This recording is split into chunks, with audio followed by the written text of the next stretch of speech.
This is the Fifth Estate winning headlines, your media police post. In this segment, we summarize some of the headlines that you might have missed this morning. But we also take a look at the political pieces that we call cartoons in this country. Today is the 26th of April 2019, and I am Tuje. I am Swan. And I am Miss K, your host. Again, in case you missed it, this is Winning Headlines. Let's take a look at today's headlines. The Star, Kenyans jobless in a booming economy.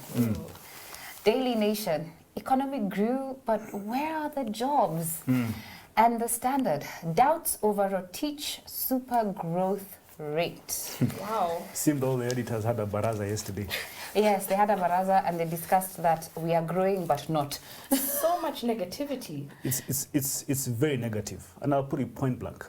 If the UN, the World Bank, the IMF, and other institutions are saying the economic fundamentals of this country are fantastic, who are these guys? Representatives of our psyche, they're telling us what we think we want to hear. Look, I am not saying there's no economic hardship happening. There probably is, right? And we probably need to be sensitive to it. But looking back in 2018, around October, KNBS, Kenya National Bureau of Statistics, put out data that said that the economy was growing at 6.3%. Okay. And that report was meant to go all the way until this report, because it's 4 quarters, final report, right? So there has been consistency. Okay. Let me just play devil's advocate for a second. Yeah. Okay. What is to say that this headline might, maybe it's right? What if our teacher's wrong? Well, you could be right, because again, there's also someone else or other people who are saying business is so bad. People are saying business in Nyamakema, in Kirinyaga Road, there's no biashara. And I probably do agree with them. All right? Okay, so I have to ask a question. You're saying that there's an inverse relationship. Fine, the economy is growing, but at the same rate, business is going down and there are no jobs. Yes. Yeah. But I have to ask this question. Yeah. And I feel like these guys were looking for the negative thing. Yes. I think it's possible for you to have growth, Yes. but not development. You have come to where, yes. And that's where you wanted to take us. That's what I wanted to take us you to. Have any of you eaten this thing called mutura? Yes. African sausage. Yes. Right? When you see mutura being made, does it look very nice? I don't think I want to see. You don't want to know what that process is. I'd rather find it when it's already made on the fire, smelling nice, than I get a You'll be slice. shocked. Because when you eat mutura, you forget that it was boiling guts, blood, all manner of things. But when you taste it and you put a bit of salt and you wash it down with a bit of whiskey, fantastic, you know? But here's the thing. We are looking at a process. The process is ugly. We are not looking at the product and the outcome. We are headed for the outcome. Yeah. All right? I don't think Rotich is necessarily wrong, or UHURU is wrong, or for that matter. But for us to get to where we want to be, we need some form of some guys feeling bad because they feel like they're being discriminated by the economy, and some guys making it off the economy. Yeah, I mean, honestly, the way I see this is not a negative thing, right? It's just about the perception, how you decide to look at it. Yeah. So they call this scenario, they call it jobless growth, as we're saying, that inverse relationship where you have GDP going up, but unemployment also going up. Yeah. So they say that this is when growth is coupled with high unemployment. It means that the economy is experiencing structural changes. Yes. And to me, that's a colonial opportunity, right? Yes. It means that there are some industries that are thriving, and it means that entrepreneurs should be facing in that direction. It means that there's opportunities for innovation, for policy decisions, and that's where people should be looking. You know, I was looking at some figures from the World Bank, right? That the Kenyan economy is likely to be $100 billion by the end of this year, overtaking the Ethiopian economy. But that's just not it, all right? In 2018, 60% of Africa's economy, Nigeria, South Africa, Angola, recorded an economic slowdown. Why? Because they are mineral-based economies. They sell oil for a living. Ours, we are so diversified. We can be able to survive. Yeah. All right? So let's stop with all the hate. And the negativity. And all the negativity. We have not gotten to 10.1 trillion ever. But by December, we probably will. What's And the I big agree deal? completely. And I say that we need to look at these more critically. Yes. But also, you've said something very important. It's Yeah. a process issue. Yes. And in Yeah. a process, I think that growth has to precede development. Yeah. I mean, Walt Whitman Roscoe talks about economic development, and he says that there are stages you have to go through. Yeah. And as you go through those stages, you will first have to have growth, Yes. which is a process, Yeah. which is quantitative. It's Oh, about yes. numbers. Absolutely. And here we have the numbers. Yes. The economy is growing. Yes. Then we will have development, Yes. which is qualitative. Absolutely. Even a child Yeah. will first grow in size Yeah. before they grow in mental acuity. I agree. So we have a three-part criteria that we use to break down these headlines for you. We ask Yeah. ourselves three questions. Are these headlines topical or Yeah. are they speculative? Are they repetitive or are they groundbreaking? And finally, are they thoughtful or just plain lazy? Absolutely lazy. I want to call out the media for being negative, and I think that in any event, they would have found a way to spin it. Yeah. Even if there was low unemployment, they would have still complained and said that GDP is not high enough, you know? So they were going to complain either way. You know. Yesterday, sorry to just cut you short. We were seeing some figures. In 1998, the amount of debt owed by every Kenyan Yes. was about 90,000. Yeah. Is it 93,000? Yeah. Bob over there. Right now, yesterday I saw a headline in the content. They were saying, "Oh, now each Kenyan owes 120,000 shillings." Come on. Yeah. man. Just- So They let's love to stop take it out of being context. negative. Yeah. I say we toss them. but we've Yeah. forgotten one thing. What? What was on the nation's sideline? Central MPs target UHURU in new attack. I think this should have been the headline. Yeah. Well, yeah, I mean, this it is, would have this made is for a yeah, different story. But this is the information of the moment. Yes, and I don't agree. blame them. And I agree. But I think the gloves are off. If someone has a guts to go against Uhuru Kenyatta, it tells you that they are probably even thinking of impeaching Uhuru. Toss it. Oh, Turan, you ready for the weekend? On to our next segment, Right. the political pieces that we call cartoons in this country. And just like the headlines, we have a three-part criteria that we use to break them down for you. We ask ourselves three questions. Yeah. Are these cartoons humorous or are they dry? Are they satirical or are they pessimistic? And finally, are they effective or just plain lazy? Can Yes. we start with teacher's pet, Gado? Which one is it? Gado. Yes, it's true. He's been our teacher's pet. We've Fallen from grace today. for a couple of days now. We're with the standard. There's a standard. Oh. Yes. All right, so more Huduma number stories. Who is this guy? Hold up. Oh dear, that's not right. Okay, technical errors. Let's move to the nation while Nation. I hunt. All right. Nation. What do we have, Turam? We have Garissa Town, a caricature of Garissa Town MP, Eden Duale. And he seems to be uprooting.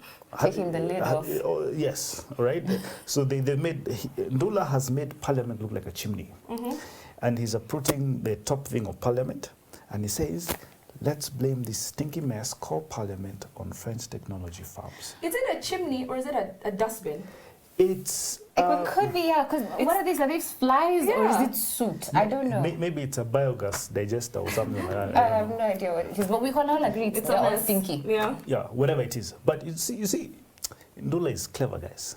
What he's saying is, Parliament has arrogated itself, and constitutionally, yes, arrogated itself the powers to oversee and become a watchdog of government. But it also does not realize that It in itself. itself, it has so many irregular dealings and is watchdogging regular transactions. You know, by the way, I take your explanation, but when I was looking at it, Yeah. I couldn't for the life of me understand it. I was like, you know what, I don't like it. Yeah, I don't like it either. I think don't like it's it. quite dull. And it's very dry and no. I'm not too married to it. All right, fair enough. Okay, let's look at the standard. I found it. You found it, standard. Huduma number. Gado. It will even be harder to get a job with this Huduma number. Another one that I looked at, I think today I was feeling It dry. will even be harder. Yeah, it will even be harder. I kid you not. First I thought, is it IT? Yeah, okay, I don't know. I couldn't get No, it. no. This is boring. But I see where Gado is going with this. Okay. He's saying, why within a month will you get 17 million people to register for Huduma? IBC itself registers 19 million people within a year. You as a huduma, and your process costs 6 billion shillings. But it's also the amount of money that has been poured by government into the process, making it accessible, making you, they call you, they can send you teams anywhere you want them to make it easy for you to register. They'll put a team outside your estate, so that even as you come in, before you leave for work. Let me tell you, let me ask you. You can register. Let me ask you, what does that mean? If government, I have never seen interests. Yes, Yeah, I have never. definitely interests at play. I have never seen government behaving so very efficiently overactive. and effectively. Yeah. Someone said yesterday or some time back that government is a huge machine that turns slowly. I have never seen this type Moving of this fast, efficiency. yeah. It Sometimes tells the you machine can also work, can roar to life Yeah. and be very, very efficient. And This- if they are over efficient, you should be suspicious. this is a government on steroids, and if it's on steroids, there's an interest. Yeah. Or maybe Viagra. And there's a crash coming. Yeah. All right. All right, What find are you saying? Hey, the star. A final cartoon. this one I love. Fantastic. I loved this one. This one I love. got it. It Yes. made sense. Oh, I think Ammunition. All we right. need to throw that back. No, it's all right. Once I get it, eh? once you get it at some point later. There is caricature of, I think, Higaya looks like P.S. Hinga, PS for housing. I thought it looked like a Chinese man. I had no idea This, who it this was. is this is But P- it didn't negate me understanding. this is PS for Hinga, and what he's making fun of is this housing levy, Yeah. the big four housing project. That they call it right? a lottery. They call it a lottery because you're building 500,000 units of houses, and you're asking more than those people, Yeah.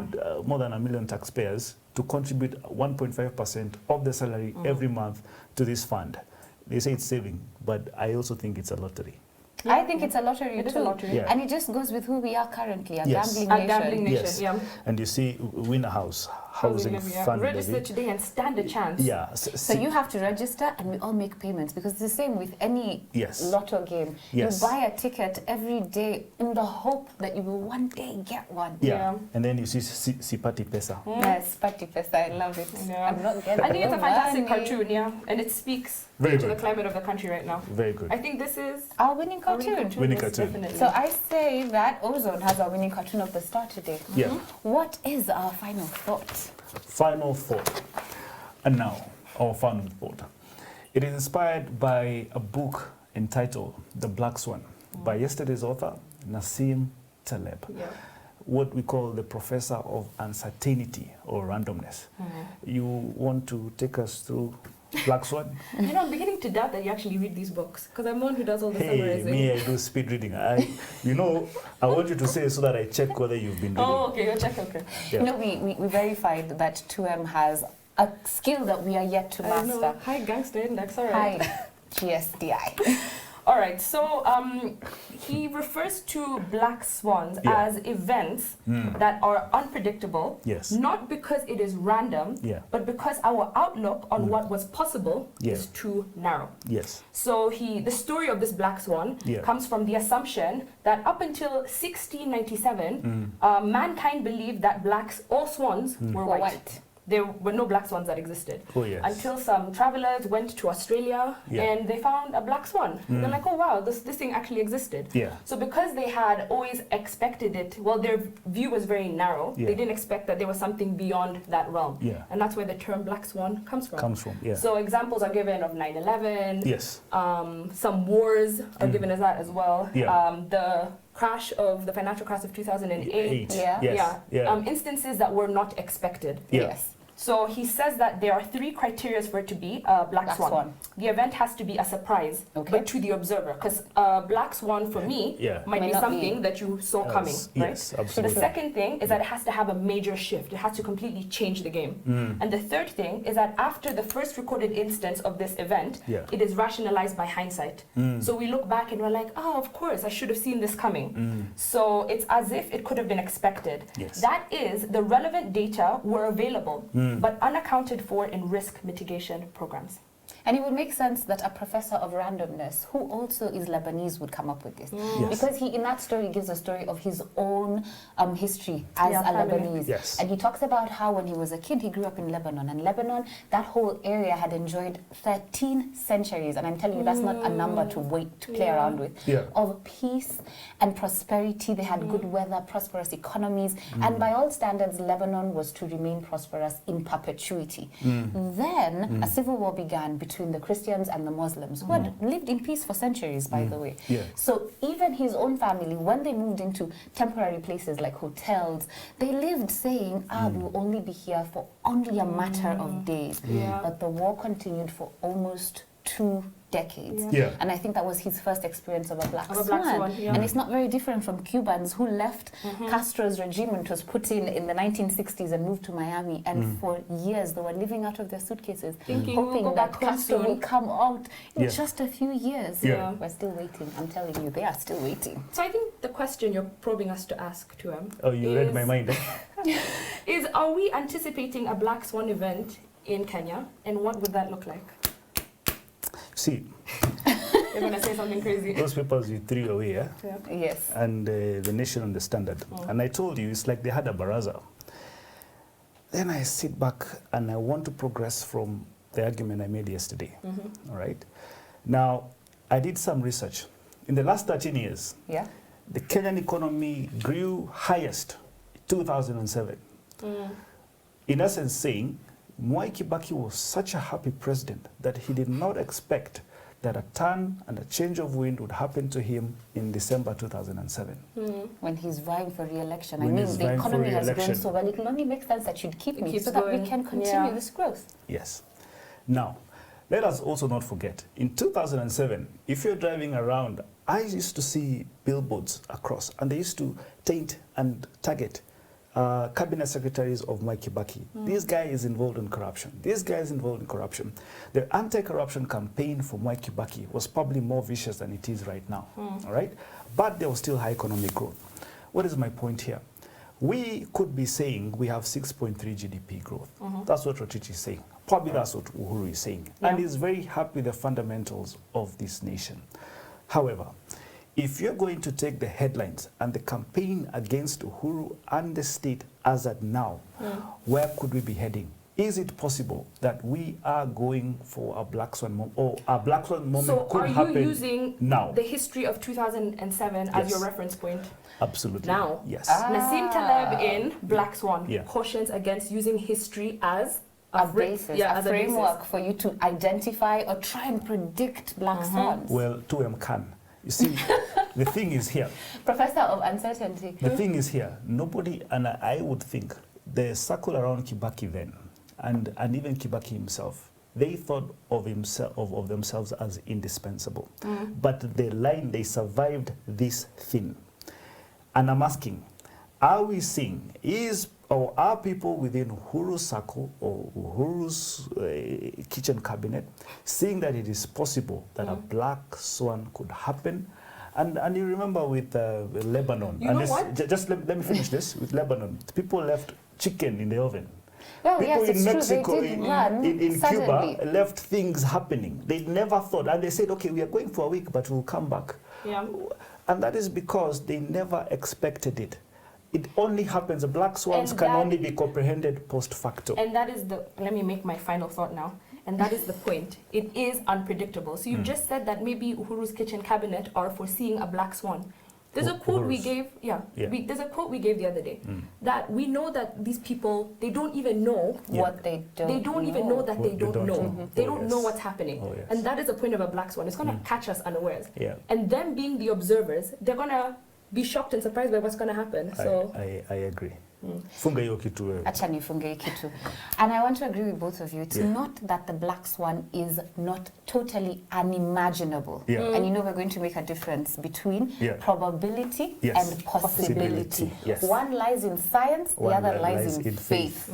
So it's not that they're totally unimaginable, Hey, but it's preach. because they lie in a blind spot Yeah. outside the realm of your knowledge, Yeah. so that when it happens, it catches you by surprise. Yes. So if we do have a black swan in Kenya, Yeah. it's not that it's unimaginable, whatever form it will take. Yes.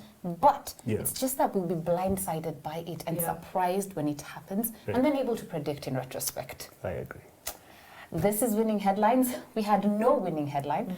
We have a winning cartoon from the Star.